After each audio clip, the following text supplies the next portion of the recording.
Welcome to the Tea Drop, where the brew is strong and there's a lot to talk about. Today, the brew is Boricua. Here's what gets me about the representation conversation in wrestling. People talk about Puerto Rico like it's a history class, like it's about Pedro Morales and the IC title, like it's about Carlos Colon and the 1980s. Now, that's the past. In 2026, this conversation is happening right now. Boricua talent is spread right now across WWE, AEW, TNA, CMLL, and AAA. And some of them are not just on the roster, they are carrying world championships, major stories, and real cultural representation. So let's get into this drop. Before we go further, let me set the rules of this. Born in Puerto Rico, billed from Puerto Rico, Puerto Rican heritage actively represented. For this list, I'm counting wrestlers who were born in Puerto Rico, wrestlers billed from Puerto Rico, and wrestlers of Puerto Rican heritage who actively represent that culture. This is not an all-time list. This is a 2026 snapshot. And I need to say this clearly. Logan Paul is billed from Dorado Beach, Puerto Rico. That is a billing location. That is not a heritage location. Do not confuse those things. We move on. Let's start with the biggest spotlight there is, WWE, and the name you lead with in 2026, which is Damien Priest. As of right now, Damien Priest is a WWE SmackDown Tag Team Champion alongside R-Truth, but don't let that tag run fool you. This is a man who was in the WrestleMania picture when he won the World Heavyweight Championship. He is a former World Heavyweight Champion, a Puerto Rican man representing at the top of one of the most watched weekly shows in the world. And he is not just doing some background representation, he is showing it on the main stage. I need you to understand what Zelina Vega meant to this conversation. She was an inaugural champion. She had a backlash moment in her home island that made grown people cry in the stands. And then, unfortunately, WWE released her on April 24th of this year. Post-WrestleMania cut, gone. She has already been able to book a movie role. The story of Zelina Vega is not finished as of now. WWE made the choice, and that choice is important to the conversation. And for that, let's continue to the next generation. Roxanne Perez. She is Puerto Rican and Mexican heritage, a member of the Judgment Day, and she has not won a singles match yet on Raw in 2026 though. The IWC is fired up about it, but she has done everything asked of her. She has been a perfect soldier for the faction, and talent like hers does not stay buried forever. Watch that name though. We will see what happens for her. Now finally, we also have another name in the WWE section, which is Lince Dorado.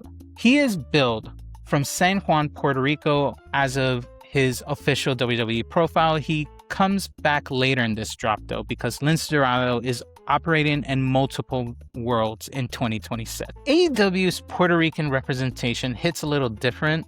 It's a little grittier. It's more New York based. It's more independent wrestling feel. And it starts with the Mad King himself, Eddie Kingston. Now, Eddie Kingston's interesting because he is half Irish, half Puerto Rican, born and raised in New York though, New Yorican, and everything about how Eddie Kingston carries himself, the nonsense delivery, the chip on the shoulder, the raw emotion, that is the New Yorican fighting spirit. He was at Double or Nothing 2026 and running in with a broomstick swinging to protect his people. That is Eddie Kingston in 2026. No title, no entrance package, just showing up when it matters, which brings us to Ortiz. He is LAX, proud and powerful. Ortiz is still in AEW and Ring of Honor in 2026, but unfortunately due to injuries, he is currently just in backstage being more of a coach role. I don't know if he will ever come back for wrestling per se, but we will just have to watch and see. And then lastly, there is Serpentino, whose real name is Jonathan Cruz Rivera, who is born in Bayamon, Puerto Rico. Now, he is 42 in 2026 and still going in AEW as a wrestler. He wears a mask. He does not get the spotlight that much, but he represents Puerto Rican presence in that locker room, in the creative process, and in that ring. Now, here's where the real weight for Puerto Rican heritage is, because TNA might have the strongest Puerto Rican story on any roster in 2026.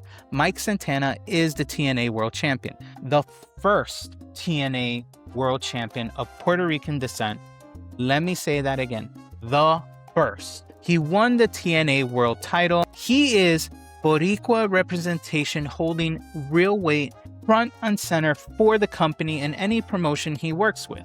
He's always showing pride of his flag. And then there is Tasha Steelz, Afro-Latina Puerto Rican, currently aligned with the Great Hands faction alongside Mustafa Ali, which means she is positioned inside the TNA World Championship story, or just championships story in general.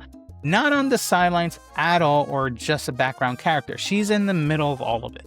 Two different sides of Puerto Rican representation right now, but same company in different light. Now we step out of the United States entirely, because Puerto Rico's wrestling does not stop at the border. In CMLL, Consejo Mundial de Lucha Libre, the name is Zeuxis. And if I say wrong, I apologize entirely, but that person represents Puerto Rican power.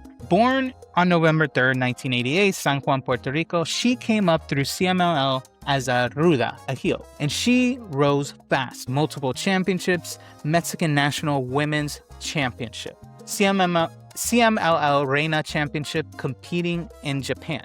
And CMLL is not some regional indie promotion. That is one of the most respected lucha libre organizations on the planet right now. When you are representing Puerto Rico inside Arena Mexico, that means something. Zeuxis brings Puerto Rican identity into the heart of the Mexican lucha libre with a hard-hitting, physical style that separates her from everybody else in that division. Now, AAA. This is where the Puerto Rican energy feels the loudest right now in 2026, because you have three names operating together: El Mesias, Mecha Wolf, and Lince Dorado. These three teamed together on April 4th, 2026. All three Puerto Ricans, all three active. Let me break it down. El Mesias, real name Gilbert Cosme Ramirez, born in 1975 in Puerto Rico. He is the first ever AAA Mega Campeón. If you watch Lucha Underground, you know him as Mil Muertes. But the real origin story begins in IWA Puerto Rico. He built everything from that island and took it all the way to the top of Mexican professional wrestling. In 2026, he is still active and still contributing behind the scenes as an agent. He is honestly not just performing at time, he is part of the whole building. Now, Mecha Wolf, real name John Jesus Jornet, born in June 1987 in Mayagüez, Puerto Rico. Debuted in 2004, he's about 38 years old, and in 2026, still performing at a high level in AAA. One of the most underrated Puerto Rican wrestlers of his generation. And now, in the WWE AAA partnership era, he is being seen by a bigger audience than ever before. And lastly, Lince Dorado. You already heard that name in the WWE section of this video. Now, he's built from San Juan, Puerto Rico. In 2026, he is still active in AAA, currently in the hunt for the AAA Cruiserweight Championship. He is the connector, WWE World, NXT World, AAA World, all linked through one Puerto Rican wrestler from San Juan. All right, top 5 Puerto Rican wrestlers to watch in 2026, for me at least. Now, for number 5 is Zelina Vega. Now, she is currently a free agent, and she's doing currently working on a movie career opening up, but her cultural impact on Puerto Rican representation in WWE does not disappear because a company made the wrong call. The backlash moment was real. Her next chapter is going to be important, so we should be definitely paying attention to what she will do once the 90-day clause is over. Now, in number 4, we have Eddie Kingston, the Mad King, New Yorican Heart, AEW ring.